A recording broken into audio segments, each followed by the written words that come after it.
ప్రభుజీ ఎక్కువగా భగవంతుని నమ్మిన వాళ్ళకి, భగవంతునికి ఎక్కువ చేరువలో ఉన్న వాళ్ళకే ఇబ్బందులు వస్తాయని అంటుంటారు గదా ప్రభుజీ! మామూలుగా వింటూ ఉంటాము. అదంతా ఎంతవరకు నిజమంటారు? అసలు నిజంగా హ్మ్. భగవంతుడి దగ్గర ఉన్న వాడికి కష్టాలు రావు అనేది ఎంత అబద్ధమో, హ్మ్. భగవంతుడి దగ్గర ఉన్న వాళ్ళకి ఎక్కువ కష్టాలు వస్తాయి అనేది కూడా అంతే అబద్ధం. హ్మ్. ఈ ప్రపంచంలో అందరికీ కష్టాలు, సుఖాలు వచ్చి తీరుతాయి. ఓకే. ఇప్పుడు చూడండి, నేను చెప్పాను అనుకోండి, ఈ సంవత్సరం ఎండాకాలం లేదు, హ్మ్. మీరు నమ్ముతారా? ఎలా సాధ్యపడుతుంది ప్రభుజీ? పడదు కదా. హ్మ్.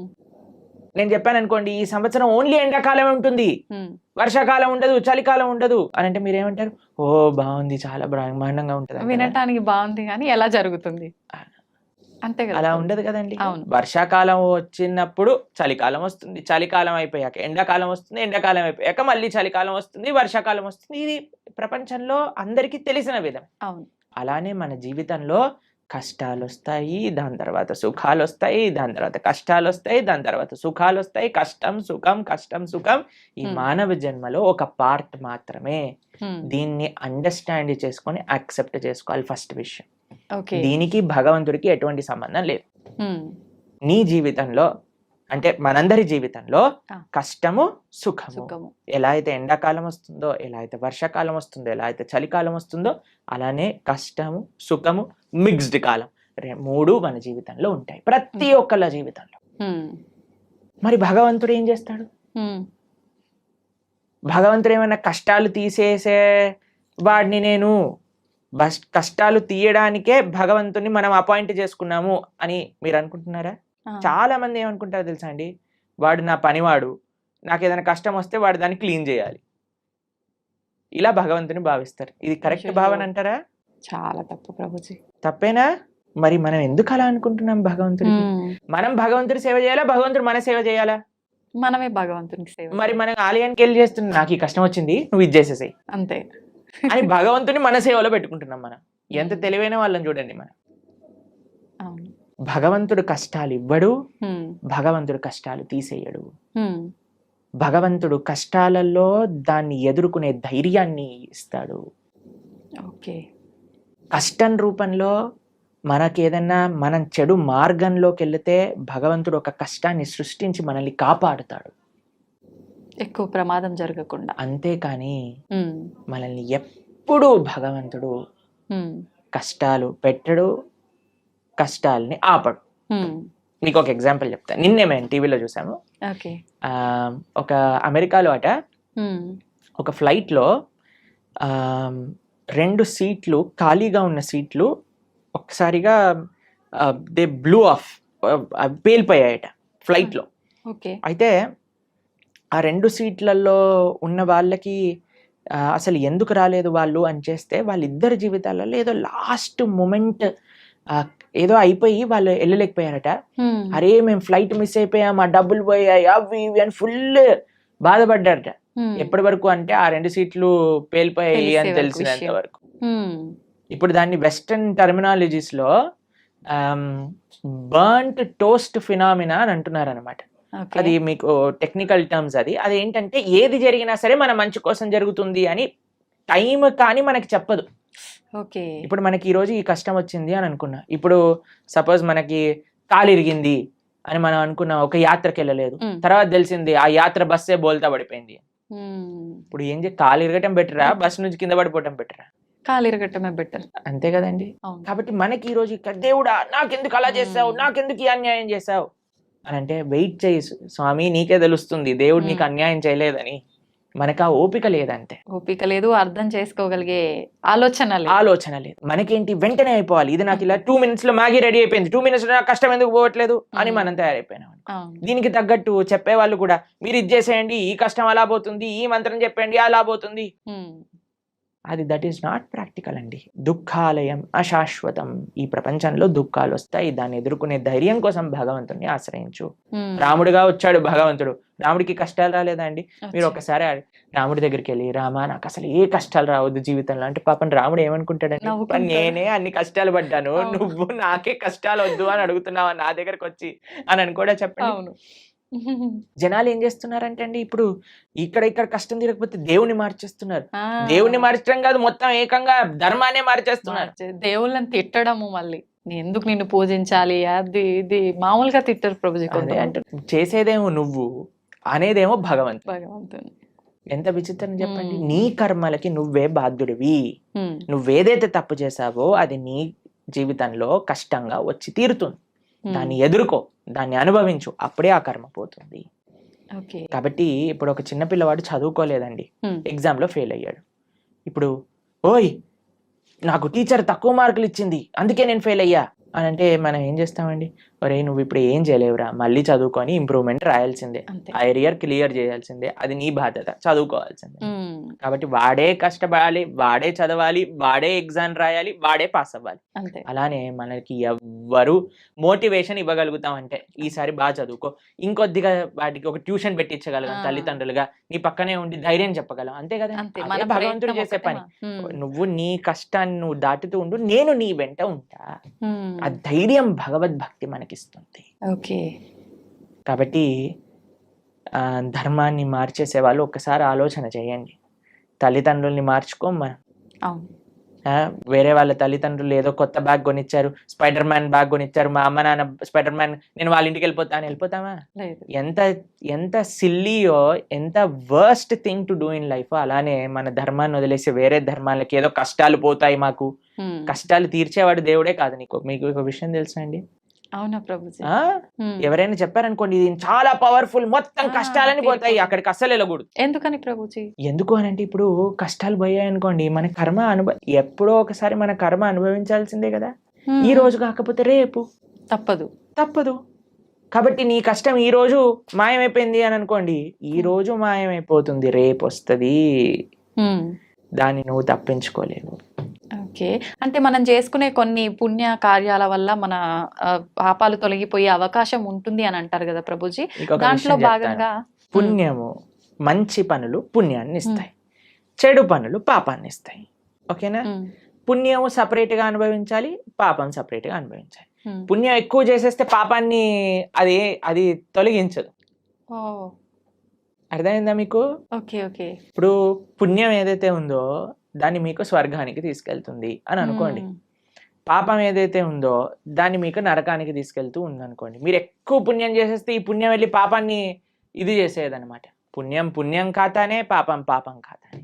ఉమ్, ఈ ఏ రెండూ లెక్క పోవాలి, ఈ రెండుతో మాకు పని లేదు అని ఉమ్, అన్నప్పుడు మనం భగవంతుడికి శరణాగతి చేయాలి, ఉమ్, భగవంతుడి యొక్క భక్తి చేయాలి. అప్పుడు మనకి పుణ్యంతో సంబంధం ఉండదు, పాపంతో సంబంధం ఉండదు.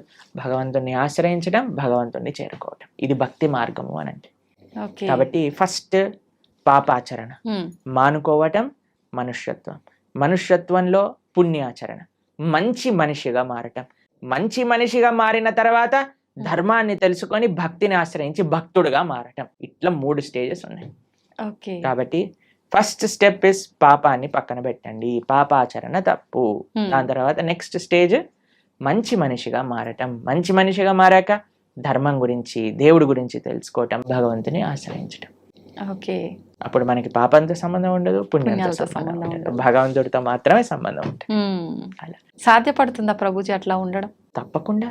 ఉమ్, ఇప్పుడు చూడండి, రోడ్డు పైన మురికి నీళ్ళు ఉన్నాయనుకోండి, ఉమ్, ఒక మనం బకెట్ల మురికి నీళ్ళు రోడ్డు పైన పడేసాం అనుకోండి, మీరు మధ్యాహ్నం కల్లా వచ్చారనుకోండి, అక్కడ ఒక్క చుక్క నీరు కూడా ఉండదు. ఉమ్, ఎందుకు చెప్పండి? సూర్యుడు మొత్తం లాగేస్తాడు, అన్నిటినీ ఎవాపరేట్ చేసేస్తాడు, అంతేనా? పెద్ద పెద్ద నదులే ఎవాపరేట్ అయిపోతాయి. సూర్యుడికి ఆ శక్తి లేదా? ఉంది. అలానే భగవంతుడికి కూడా ఆ శక్తి ఉంది. భగవంతుడిని ఆశ్రయించినప్పుడు, భగవంతుడికి శరణాగతి, భగవంతుడు చెప్పిన మార్గాన్ని, అలా దేవుడి దగ్గరికి వెళ్ళి 10 రూపాయల టికెట్ ఇచ్చి అయ్యా నీకు అర్చన చేయించేసా, నా పాపాన్ని తీసేసాయి, ఇలా బిజినెస్ ట్రాన్సాక్షన్ కాదండి. ఓకే. మనస వాచ కర్మన భగవద్ మార్గంలో మనం నడిచినప్పుడు, భగవంతుడికి శరణాగతి చేసినప్పుడు, ఆయన మన దగ్గర ఉండే ఎటువంటి కర్మ బ్యాగేజ్ నైనా సరే ఆయన మొత్తం డిసపియర్ చేసేయగలరు. అది భగవంతుడికి ఉండే శక్తి. ఎప్పుడు మనం నిజమైన భక్తి మార్గంలో నడిచినప్పుడు, అది ముఖ్యం. ఓకే. హడావిడి హంగామాలు ఆర్భాటాలు చేస్తుంటారు మామూలుగా భగవంతుడి విషయంలో వచ్చేసరికి, అవన్నీ కాకుండా మనస్ఫూర్తిగా మనం దైవ మార్గంలో ఉండాలి. హంగామా, హడావిడి, ఆర్భాటం ఎందుకు చేయకూడదు? చేయొచ్చా గురుగారు? ఎందుకు చేయకూడదు అని అడుగుతున్నాను. ఒక మ్యారేజ్ డే మనం సెలబ్రేట్ చేసినప్పుడు 25th మ్యారేజ్ యానివర్సరీ పెద్దగా గందరగోళం చేసేసినప్పుడు, పిల్లవాడి ఫస్ట్ బర్త్డే ఇంత పెద్దగా చేసినప్పుడు, ఒక పెళ్లికి కొన్ని లక్షల కోట్లు ఖర్చు పెట్టేసినప్పుడు, భగవంతుడికి పూజ మాత్రం ఎటువంటి ఏమీ చేయకూడదు. స్వామికి దాలియాలు కట్టకూడదు. మన వాళ్ళు ఇప్పుడు మొన్న మాకు ఒక వీడియో పంపించారు. ఒక ఫేమస్ యాక్ట్రెస్ బాలీవుడ్ లో అంటుంది, నేను టాయిలెట్ కైనా డబ్బులు ఇస్తాను కానీ గుడి కట్టడానికి డబ్బులు ఇవ్వను అని. ఎందుకు అంత?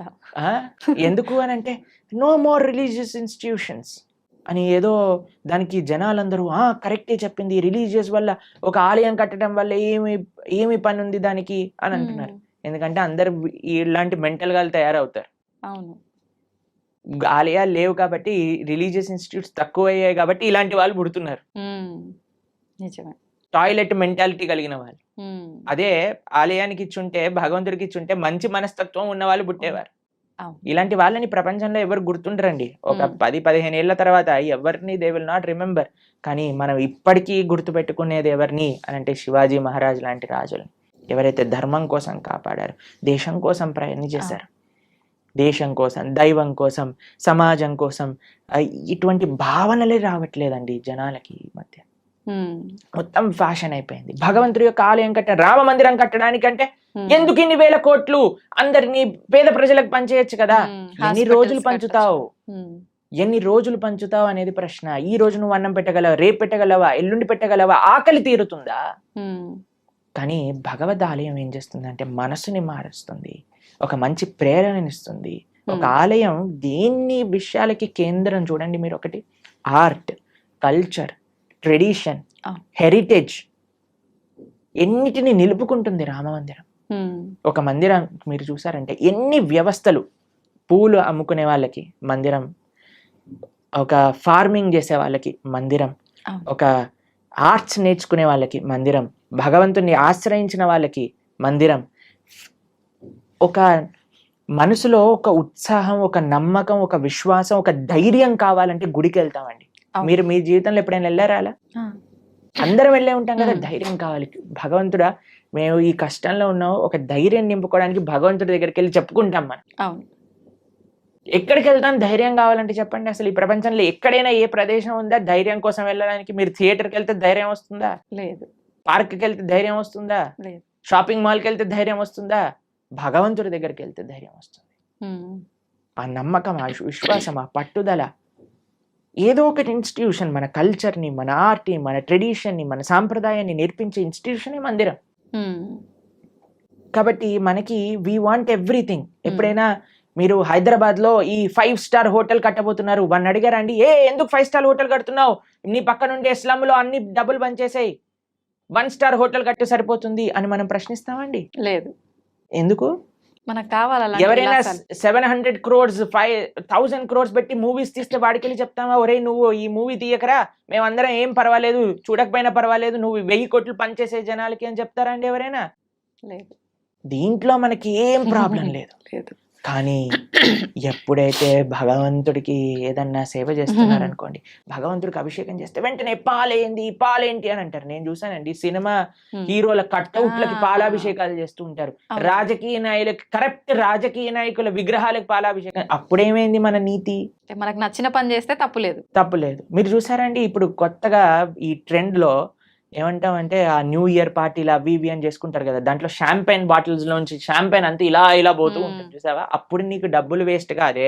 5,000 10,000 ఎంత ఉంటాయో మనకు తెలియదు, కానీ ఆ బండిటిని నేల కొరగటంలో నీకేం తప్పులేదు, పిచ్చి గంతులు వేయటంలో నీకు తప్పులేదు, పబ్బులు కట్టడంలో తప్పులేదు, రెస్టారెంట్స్ కట్టడంలో తప్పులేదు, మాల్స్ కట్టడంలో తప్పులేదు, సినిమా థియేటర్లు కట్టడంలో తప్పులేదు, మందిరం మాత్రమే తప్పు. ఎందుకంటే భగవంతుడు మంచివాడు కాబట్టి. పాపం వాడు ఏమన్నది కదండి, నవ్వుతూ అలా నించుంటాడు. భగవంతుని కూడా తప్పట్లే. భగవంతుడిని ప్రేమతో ఉండే వాళ్ళ దగ్గర ఆయన ఉంటారండి, అది వేరే విషయం. ఆయన ఏం ఎక్స్పెక్ట్ చేయట్లేదు మనం ఇంత పెద్ద గుడి కడతాం అంత గట్టు, అది మన కృతజ్ఞత. కాబట్టి జనాలు అందులో ఆర్భాటాలు వద్దు అని కేవలం భక్తిలో అనుకుంటే తప్పు. లేదండి మాకు మా జీవనమే సరళం, మేమే ఒక మ్యారేజ్ డే వచ్చింది అనుకోండి, ఆలయానికి వెళ్ళి దండం పెట్టుకుంటాం. అలానే భగవంతుడి యొక్క ఉత్సవం వచ్చిన ఆలయానికి వెళ్దాం. లేదండి మేము మ్యారేజ్ డే మాత్రం ఒక 2-3 లక్షలతో చేస్తాము, కానీ కృష్ణాష్టమికి మాత్రం 100 రూపాయలు ఖర్చు పెడతాం. అది తప్పు. ఇక్కడ చూపించే కావాలి, ఇక్కడ చూపించే వ్యక్తిత్వం గురించి మాట్లాడుకోవట్లేదండి. కేవలం నేను చూపించడానికే పూజ చేస్తా అనటం తప్పు. కానీ భగవంతుడికి ప్రేమతో నేను ఇంత గొప్పగా చేసుకోగలుగుతాను అని అనుకోవటంలో తప్పేమీ లేదు. చేసుకోవచ్చు, కానీ మన హృదయంలో ఆ భక్తి, ఆ ప్రేమ అనేది ఉండాలి. ఓకే, ఏమంటారు మీరు? నిజమే ప్రభుజీ, ఉండాల్సిందే. చాలా తక్కువ మందిలో ప్రభుజీ రాను రాను ఇంకా అంటే ఎక్కువ ఆధ్యాత్మిక మార్గంలో భగవంతునికి దగ్గరగా ఉండాలంటే ఎక్కువ అంటే ఏమంటారు సెంటిమెంట్లు, కండిషన్లు ఎక్కువ ఉండాల్సిందేనేమో అని చెప్పి లిమిట్ లో అని అందరు జనాల్ని ఒక మబ్బలో పెట్టేశారు జనాలు. కానీ మీరు మనందరం కలిసి ఇంకా ఇంకా ప్రజలలో ఆ చైతన్యాన్ని తీసుకొని రావాలి. అవును ప్రభు. భక్తి అంటే కేవలం sentiments, rules, regulations, conditions, impositions కాదు. భక్తి అంటే ఎంతో సరళమైన, సున్నితమైన, ఆనందకరమైన, ఉత్సాహకరమైన, మనశ్శాంతిని ఇచ్చే ఒక ప్రాసెస్ అని మనందరం కలిసి జనాలకి చెప్పినప్పుడు అప్పుడు మాత్రమే వాళ్ళు నిజమైన భక్తి అంటే ఏంటో అర్థం చేసుకోగలిగే స్థితిలోకి వస్తారు. నిజమే ప్రభుజీ. ఇంకా ఇంకా ఇంటర్వ్యూస్ చేయాలి ఇలా. తప్పకుండా చేద్దాం ప్రభుజీ, మార్పు మనతోటే మొదలు పెడదాం. ఓకే, అయితే ప్రభుజీ నేటి అల్ట్రా మోడర్న్ జనరేషన్ వాళ్ళకి కృష్ణతత్వాన్ని అనుసరించాల్సిన ఆవశ్యకత ఎంతవరకు ఉంది ప్రభుజీ? ఏ జనరేషన్ వాళ్ళకైనా కృష్ణుని, భగవంతుణ్ణి అనుసరించాల్సిన అవసరం ఉన్నది. ఎలా అయితే మనకి ఓషన్లో ఉండే బోట్స్కి మీరు లైట్ హౌస్ అని ఉంటుంది తెలుసు కదా, అక్కడ నుంచి లైట్ వస్తుంది. ఆ లైట్ని చూస్తే వాళ్ళకి ఎక్కడికి వెళ్ళాలి అనే విషయం అర్థమవుతుంది. లేకపోతే ఎక్కడ నేల ఉంది, ఎక్కడ మనం దాటచ్చు ఈ సముద్రాన్ని అనేది తెలియదు. ఇప్పుడు మనందరికి ఒక లైట్ హౌస్ లాంటి వాడు అన్నమాట. భగవంతుడు, భక్తి, గురువు, శాస్త్రము ఇవన్నీ ఒక లైట్ హౌస్ లాంటిది. మనందరం ఈ సంసారంలో బోట్ సముద్రంలో చూసారండి, ఎలా ఇలా పైకి ఇటు ఊపుతుంది, అటు ఊపుతుంది, సామాన్లన్నీ కింద పడిపోతూ ఉంటాయి. అవును, అలా మన పరిస్థితి కూడా అలానే ఉంది. మానసికంగా, వ్యక్తిగతంగా, ఎమోషనల్, ఫిజికల్, మెంటల్ అన్ని స్టేట్ లో వీఆర్ ఆల్ డిస్టర్బ్డ్. కానీ ఎప్పుడైతే ఆ లైట్ హౌస్ మనకు కనిపిస్తుందో, భగవత్ తత్వము అనేది ఏదైతే మనం తెలుసుకుంటామో అప్పుడు మనకి హోప్ ఉంటుంది జీవితంలో. ఇక్కడ ఒడ్డు ఉన్నది, ఇక్కడికి వెళ్తే మేము సురక్షితంగా ఈ సముద్రం నుంచి బయట పడగలుగుతాము అని. కాబట్టి ఏ అల్ట్రా మోడర్న్ అయినా, ఎటువంటి వాళ్ళైనా సరే అందరికీ శరణు భగవంతుడు. కాబట్టి ఎప్పుడైతే ఆ కేంద్రం మనకి ఉందో జీవితంలో, మంచి ధర్మం, సమాజ సేవ, దేశ సేవ, భగవత్ సేవ అనే కేంద్రం వైపు ఎప్పుడైతే మనందరం నడుస్తామో అప్పుడు ప్రతి ఒక్కళ్ళలో ఆధ్యాత్మికత, ఆ ఆనంద భావన అనేది కలుగుతుంది. కానీ ఇప్పుడు ప్రస్తుత సమాజంలో మోడర్న్, అల్ట్రా మోడర్న్ అన్నారు కదా మీరు, ఎంత అల్ట్రా మోడర్న్ అయితే అంత అల్ట్రా ప్రాబ్లమ్స్ వస్తున్నాయి. ఇది నిజం ప్రభుజీ. ఎప్పుడైనా మీరు డిప్రెషన్ అనేది విన్నారా అండి? మేమైతే మా టైంలో డిప్రెషన్ ఏంటి, మెంటల్ హెల్త్ ఇష్యూస్ ఏంటి, ఈ సైకాలజిస్ట్, సైక్రాటిస్ట్ దగ్గర 3,000-4,000 రూపాయలు వారానికి ఖర్చు పెడుతున్నారు ఇప్పుడు చిన్న యూత్ లో ఉండే పిల్లలకి. చిన్న చిన్న పిల్లల డిప్రెషన్. ఇప్పుడు ఎవరికి తెలియదు అసలు ఈ మెంటల్ హెల్త్ ప్రాబ్లమ్స్ ఏంటి అనేది ఎప్పుడు వినలేదు. ఒకళ్ళు చెప్పారు, ప్రభుజీ మేము వెళ్ళి మా అమ్మకి చెప్పాను నాకు డిప్రెషన్ ఉందంటే, నువ్వు పారాసెటమాల్ వేసుకో తగ్గిపోతుంది అని చెప్పిందట వాళ్ళ అమ్మ. ఎందుకంటే పాపం తెలియదు కదా ఎవరికి మెంటల్ హెల్త్ అంటే ఏంటి, డిప్రెషన్ అంటే ఏంటి అని. అలాంటిది భారతదేశం. ఎంత మీరు అల్ట్రా మోడర్న్, సూపర్ మోడర్న్ అవుతుంటే అంత మనకి mental health problems, physical health problems. ఇప్పుడు చూడండి, ఎవరిని అడిగినా సరే నాకివ్వి నాకవ్వి అని చెప్తున్నారు. ఇంతకు ముందు అలా మీరు చూసారండి మీ వయసులో ఎప్పుడైనా? మీరు ఎప్పుడైనా మెంటల్ హెల్త్ విన్నారా మీ చిన్నప్పుడు?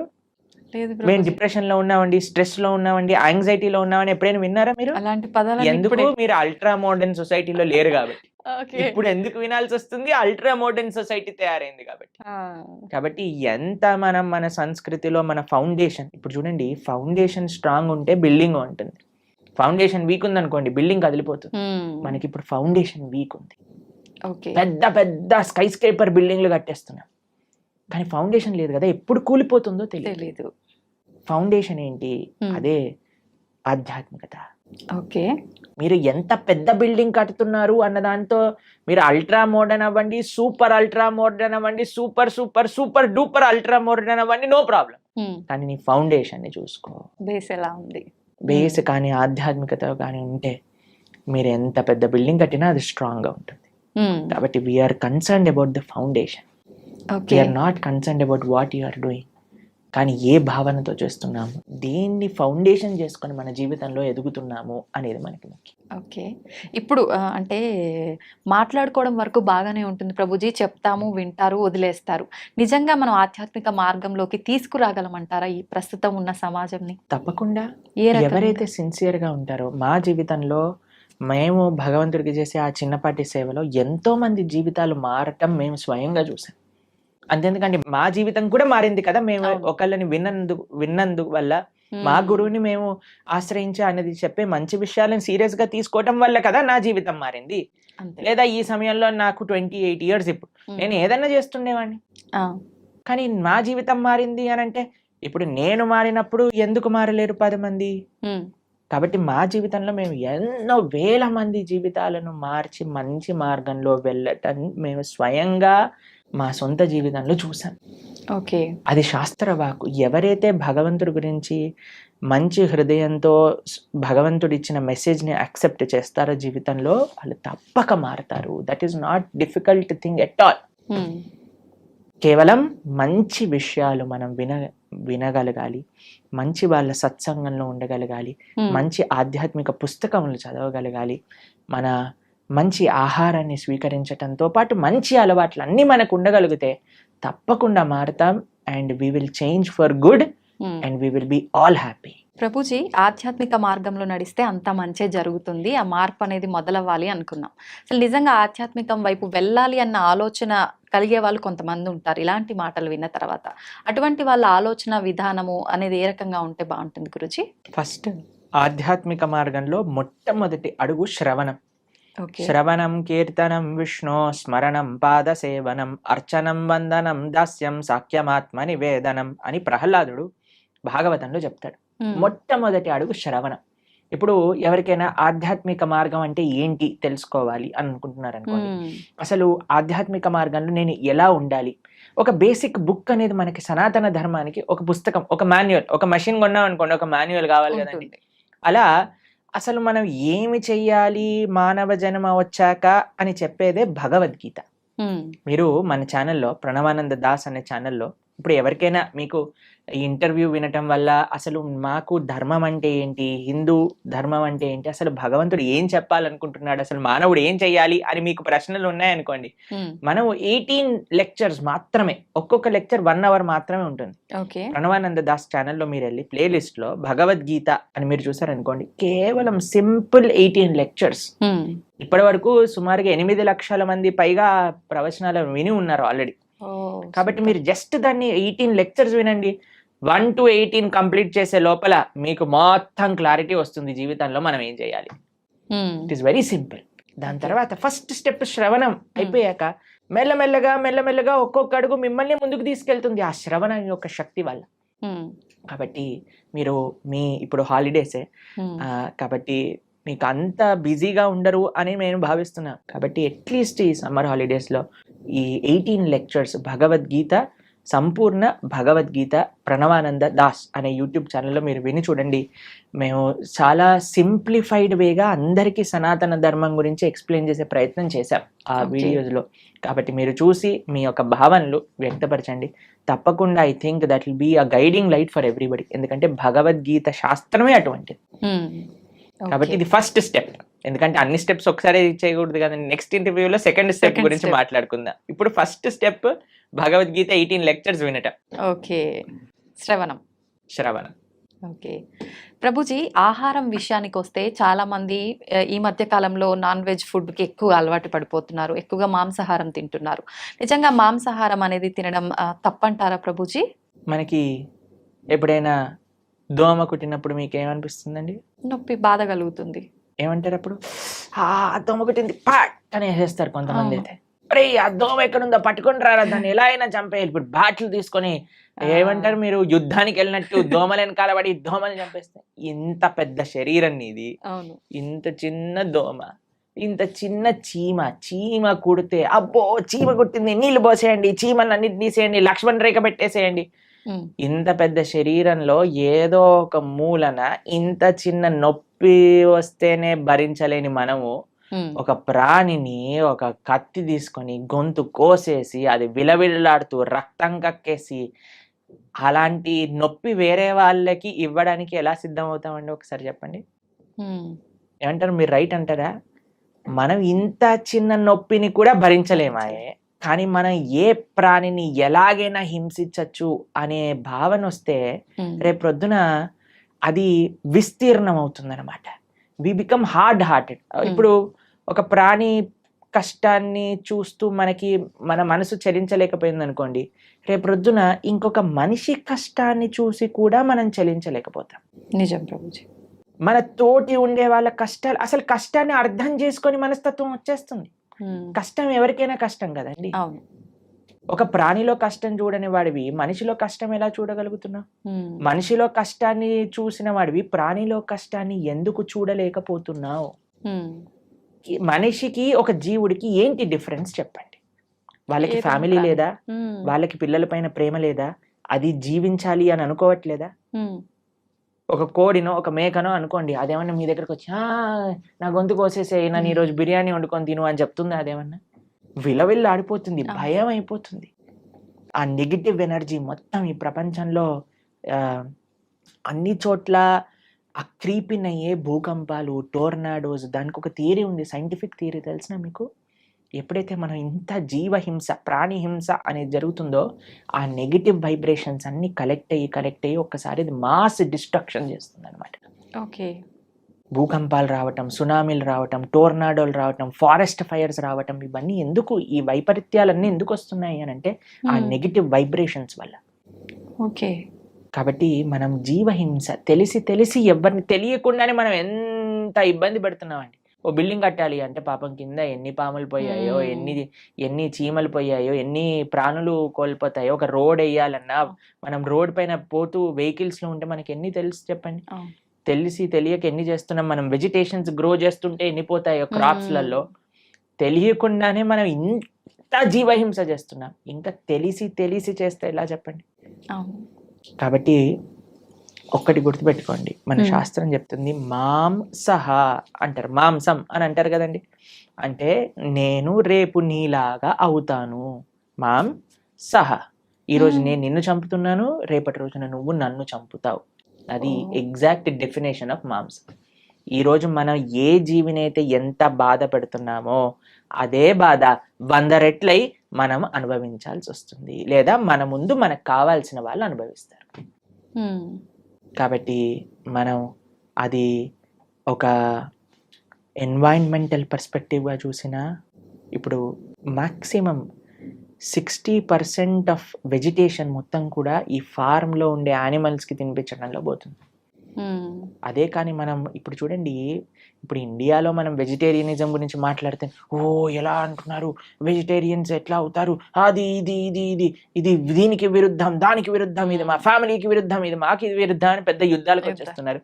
ఫారినర్స్ అందరు వీగన్ కల్చర్ విన్నారా మీరు ఎప్పుడైనా? వీగనిజం అని పెరిగిపోతుంది అక్కడ.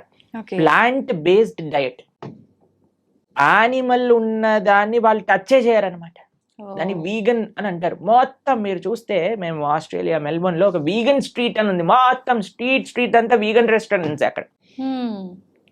అమెరికాలో అన్ని చోట్ల ఇప్పుడు వీగనిజం పెరిగిపోయింది. మీరు ఎక్కడికి వెళ్ళినా సరే వీగన్ అని చెప్తే మీకు ఒక్క డైరీ ప్రోడక్ట్ కూడా టచ్ చేయరు వాళ్ళు. అలాంటి స్ట్రిక్ట్ వెజిటేరియన్ డైట్ ని వీగనిజం అని అంటారు అనమాట. కాబట్టి పాశ్చాత్య దేశస్తులు, దానికి ఏం ఆధ్యాత్మికత అవసరం లేదండి నాన్ వెజిటేరియన్ ఆపేయడానికి. మనుష్యత్వం ఉండాలంతే. ఒక మనిషిగా నేను బాధపడుతున్నాను, ఇంకొక ప్రాణిని బాధ పెట్టకూడదు. ఇప్పుడు చూడండి, మనం తింటే 10 నిమిషాల్లో పోయే రుచికి ఒక ప్రాణినే చంపేస్తున్నాం అంటే ఎంత అన్యాయం చెప్పండి. అవును. కాబట్టి అది ఆధ్యాత్మికంగా మంచిది కాదు, సామాజికంగా మంచిది కాదు, ఒక మానవుడికి అయితే అసలే మంచిది కాదు. అన్నీ ఈ ప్రపంచంలో అంతా బాగుండాలి అని అంటే ఎవరిని మనం ఇబ్బంది పెట్టకూడదు. ఆధ్యాత్మికత విషయం అయితే దూరం పెట్టేసేయండి. మాంసాహారం తినే వాళ్ళు ఎప్పటికీ ఆధ్యాత్మికంగా ఒక్క అడుగు కూడా ముందుకెయ్యలేరు. ఇది సత్యం. కానీ this is far beyond to understand. కానీ ఫస్ట్ మనిషిగా ఆలోచిద్దాం, ఒక ప్రాణిగా ఆలోచిద్దాం. కాబట్టి భగవంతుడు అందరినీ సృష్టించినప్పుడు ఆయన అందరి పిత కదా. మీరు ఒక 3 తమ్ముళ్ళు అన్నయ్యలు ఉన్నారనుకోండి, ఒకరిని ప్రేమించి ఒకరిని చెంపమైన లాగి పెట్టారనుకోండి, వాళ్ళ అమ్మ ఏమంటారు, ఒరేయ్ వాడేం చేశాడు రా నిన్ను అంటే, ఏం లేదమ్మా నాకు వీడిని ప్రేమిస్తున్నాను కదా వాడిని కొడతాను. ఒప్పుకుంటారా వాళ్ళ అమ్మ? లేదు. అలానే భగవంతుడు ఎలా ఒప్పుకుంటాడండి? నువ్వు మనిషిని మాత్రమే ప్రేమించి మిగతా జీవులందరినీ కూడా హింసిస్తూ ఉంటే. ఓకే. నిన్నే మేము ఒక పోస్ట్ చూసాము ఇంటర్నెట్ లో. అందులో ఉంది ఒక shark kills 11 people in an year. ఒక షార్క్ ఒక 10-11 మంది మనుషుల్ని చంపేస్తుందట, తినేస్తుందట సంవత్సరంలో. ఓకే. ఒక ప్రదేశంలో జస్ట్ ఒక స్టాటిస్టిక్స్ చెప్తున్నారు అనమాట. కానీ ఒక మనిషి 11,000 షార్క్ ని గంటలో చంపేస్తాడట తినడానికి, దాని లెదర్ కోసం అని. ఎంత అన్యాయం చెప్పండి. కాబట్టి మనం ఈ అన్యాయాన్ని ఎంతగా ఆపగలిగితే, అందరం ఎంత సాత్వికంగా, ఎంత హింస ఫ్రీగా ఉండగలిగితే మన ప్రపంచం అంత బాగుంటుంది. మీకు ఇంకొక విషయం చెప్తాను. మేము ఒక బుక్ చదివాం, దాన్ని how to live to be 100 అని అంటారు. 100 సంవత్సరాలు బ్రతుకుండాలంటే సీక్రెట్. అందులో ప్రపంచంలో 100 సంవత్సరాలు పూర్తిగా బ్రతికిన ప్రదేశాల్లో హైయెస్ట్ మెంబర్స్ ఎక్కడైతే ఉన్నారో అక్కడ రీసెర్చ్ చేసి ఆ పుస్తకం రాశారనమాట. అందులో తేలింది ఏంటి అని అంటే, these are all animal products free. మాంసం అనేది వాళ్ళు స్వీకరించలేదు. ఇప్పుడు ఏ డాక్టర్ దగ్గరికైనా మీరు వెళ్ళి అడగండి, ఏదైనా మనకి ఇంత చిన్న జబ్బు రోగం జనం వచ్చింది అనుకోండి, ఫస్ట్ నాన్ వెజిటేరియన్ మానేయి అని చెప్తారట. ఓకే. కాబట్టి that is not natural for us. ఇప్పుడు చూడండి, కార్నివోరస్, హర్బివోరస్ అని మనం వినే ఉంటాం. కార్నివోరస్ అంటే మాంసాన్ని తినేవి, హర్బివోరస్ అంటే చెట్లు తినేవి. మనవి మన బాడీ మన నోటి నుంచి ప్రారంభం చేసుకొని మన డైజెస్టివ్ సిస్టమ్ మొత్తం కూడా హర్బివోరస్ యానిమల్స్ లానే ఉంటుంది, కార్నివోరస్ యానిమల్స్ లా. తర్వాత కొంతమంది అంటారు మనకి ఈ 2 కూరలు ఉన్నాయి కదా ఇక్కడ అంటే, కూరలు ఉంటే నువ్వు పచ్చి మాంసాన్ని పట్టుకొని తినొచ్చు కదా, కానీ వండుకొని ఎందుకు తింటున్నావు నువ్వు?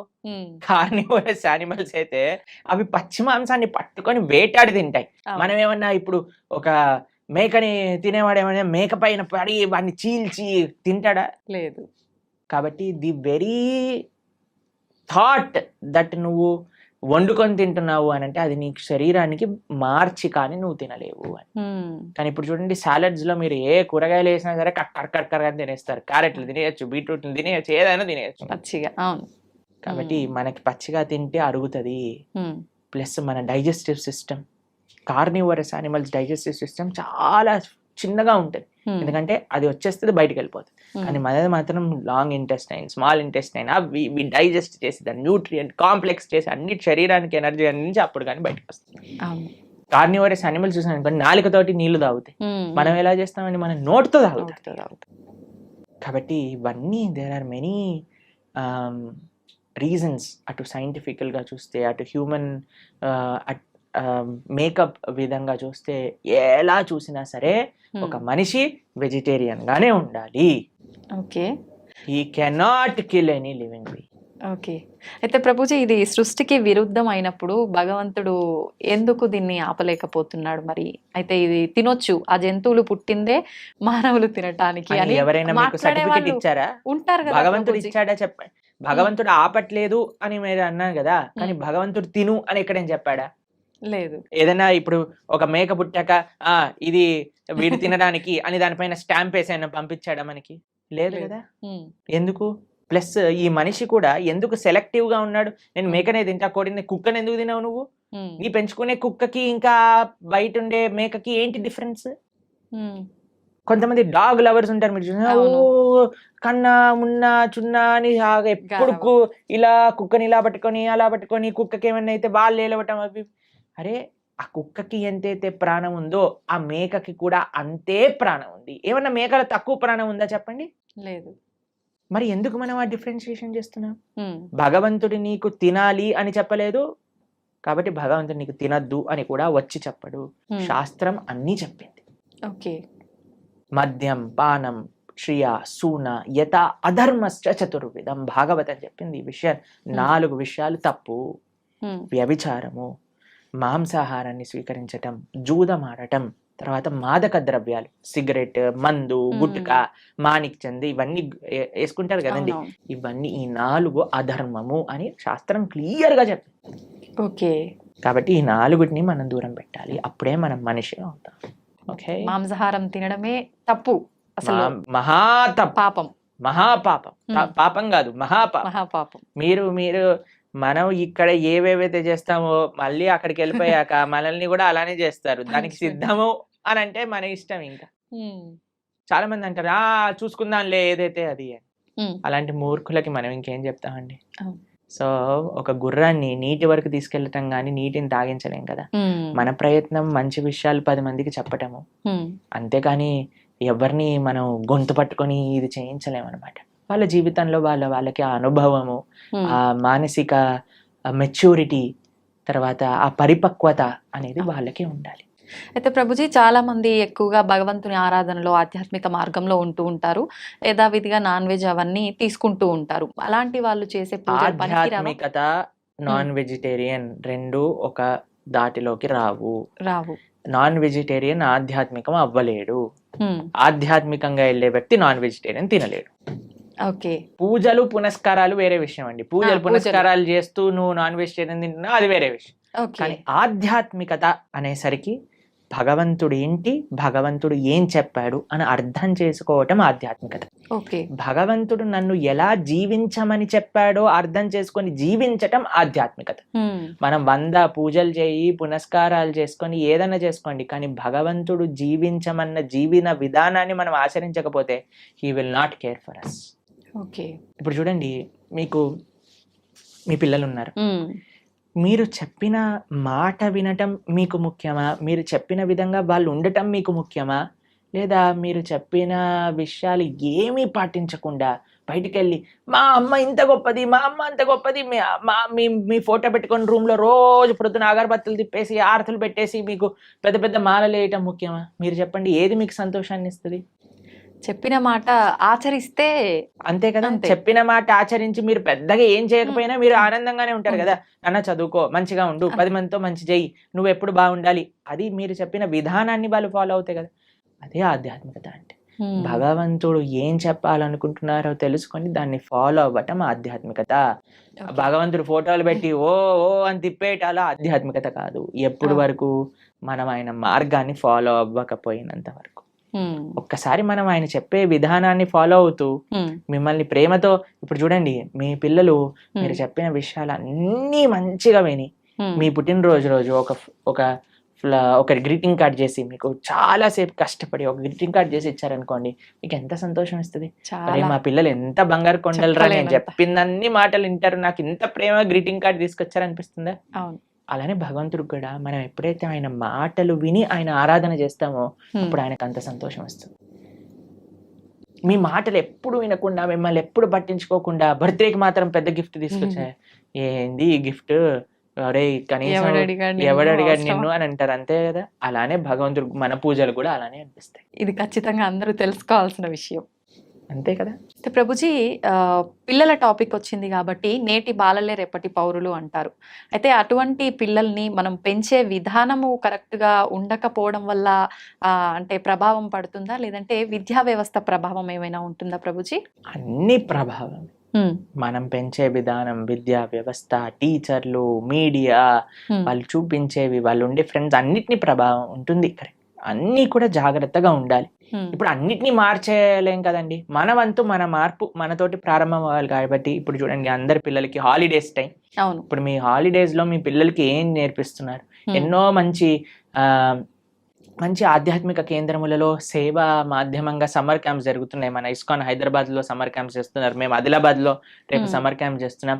పిల్లలకి కనీసం సెలవులు వచ్చినప్పుడైనా మంచిగా సేవ చేసుకునే ఒక అవకాశాన్ని ఇవ్వండి. గోశాలకి తీసుకెళ్ళండి, శ్లోకాలు నేర్పించండి, మ్యూజిక్, మన క్లాసికల్ మ్యూజిక్ నేర్పించండి, క్లాసికల్ డాన్స్ నేర్పించండి. మన కల్చర్కి ఎంత దగ్గరగా మనకి సమయం ఉన్నప్పుడు, ఇప్పుడు స్కూల్ ఉన్నప్పుడల్లా అంటే కష్టం, కానీ అట్లీస్ట్ ఫెస్టివల్స్ టైంలలో మనకి ఇలా సమ్మర్ హాలిడేస్ వచ్చినప్పుడు, వింటర్ వెకేషన్స్ వచ్చినప్పుడు మనం ఏదైనా మంచి ఆధ్యాత్మిక ప్రదేశానికి తీసుకెళ్ళటం, అక్కడ ఉండే మంచి వ్యక్తులతో కల్పించటం, మాట్లాడించటం, వాళ్ళకి కల్చర్ని ఇంట్రడ్యూస్ చేయటం, ఇలా కానీ మన శక్తియుతంగా మనం ప్రయత్నించి, ఇప్పుడు చూడండి, we can do our best. దాని తర్వాత ఇంకా వాడికి జీవితంలో ఏం చేసుకుంటారో అనేది వాళ్ళ ఇష్టం. కానీ మనము ఇవ్వకపోతే మన తప్పు అవుతుంది. కాబట్టి వాట్ వీఆర్ సేయింగ్ ఇస్, అందరు పేరెంట్స్ కూడా మీ వైపు నుంచి మీరు ప్రయత్నం చేయండి. ఉమ్, ఇప్పుడు సమ్మర్ హాలిడేస్ వచ్చాయి, మంచి ఆధ్యాత్మికంగా అలానే విశేషాలు అన్నీ కూడా నేర్పించేటట్టుగా మంచి విశేషాలు నేర్పించండి. మ్యూజిక్లో మంచి విశేషాలు, డాన్స్లో మంచి విశేషాలు, శ్లోకాల్లో మంచి విషయం, అన్నిట్లో మంచి ఉంది. ఆ మంచిని నేర్పించండి అని చెప్తున్నాను అంతే. ఓకే. కాబట్టి సమయం ఉన్నప్పుడు పిల్లల్ని ఎంగేజ్ చేయాలండి. ఉమ్, పిల్లలకి ఫ్రీ టైం ఇస్తే వాళ్ళు పాడైపోతారు. కాబట్టి మీకు సమయం ఉన్నప్పుడు మీరు కానీ హాలిడేస్లో వాళ్ళని ఎంగేజ్ చేయలేదనుకోండి, ఫోన్కి అడిక్ట్ అయిపోతారు, టీవీకి అడిక్ట్ అయిపోతారు, తర్వాత టెలివిజన్కి అడిక్ట్ అయిపోతారు. ఇవన్నీ మనకు వద్దు అన్నప్పుడు వాళ్ళని మార్నింగ్ టిల్ నైట్ ఉమ్, స్కిల్స్లో ఎంగేజ్ చేయండి. స్విమ్మింగ్ నేర్పించండి, ఇన్స్ట్రుమెంట్స్ నేర్పించండి, ఎక్సర్సైజ్కి తీసుకెళ్ళండి. బయట ఎంత వీలైతే అంత మనం ఉంచడానికి ప్రయత్నం చేయాలి. మీరు బయట ఉండాలి. మీరు ఫోన్ పట్టుకొని కూర్చున్నారు అనుకోండి, వాడు ఫోన్ పట్టుకొని కూర్చుంటాడు. కాబట్టి let us all use this time nicely. ఈ ఉమ్, సమయం మనకి ఏదైతే ఉందో దాన్ని బాగా యూజ్ చేసుకొని పిల్లల్ని ఒక మంచి ట్రాక్లో పెట్టేటట్టుగా మనం ముందుకు తీసుకెళ్ళాలి. మీ అందరికీ మంచి వేసవి సెలవులలో మంచి ఆధ్యాత్మిక మార్గం వైపు మీరు నడుస్తూ మీ పిల్లల్ని నడిపిస్తారు అని భావిస్తూ హరే కృష్ణ. Thank you Prabhuji. నిజంగా మీరు చెప్పినవన్నీ వింటుంటే నిజంగా ఇదంతా నిజమే కదా, ఎందుకు ఎక్కడ మిస్ అవుతున్నాం అందరం ఇవన్నీ పాటించడంలో అనిపిస్తోంది ప్రభుజీ. ప్రతి ఒక్కరికి కూడా అలా అనిపించాలనే కోరుకుందాం, మార్పు మొదలవ్వాలనే కోరుకుందాం ప్రభుజీ. చాలా మంచి విషయాలు తెలియజేశారు. Thank you Prabhuji. హరే కృష్ణ. హరే కృష్ణ ప్రభుజీ. హరే కృష్ణ.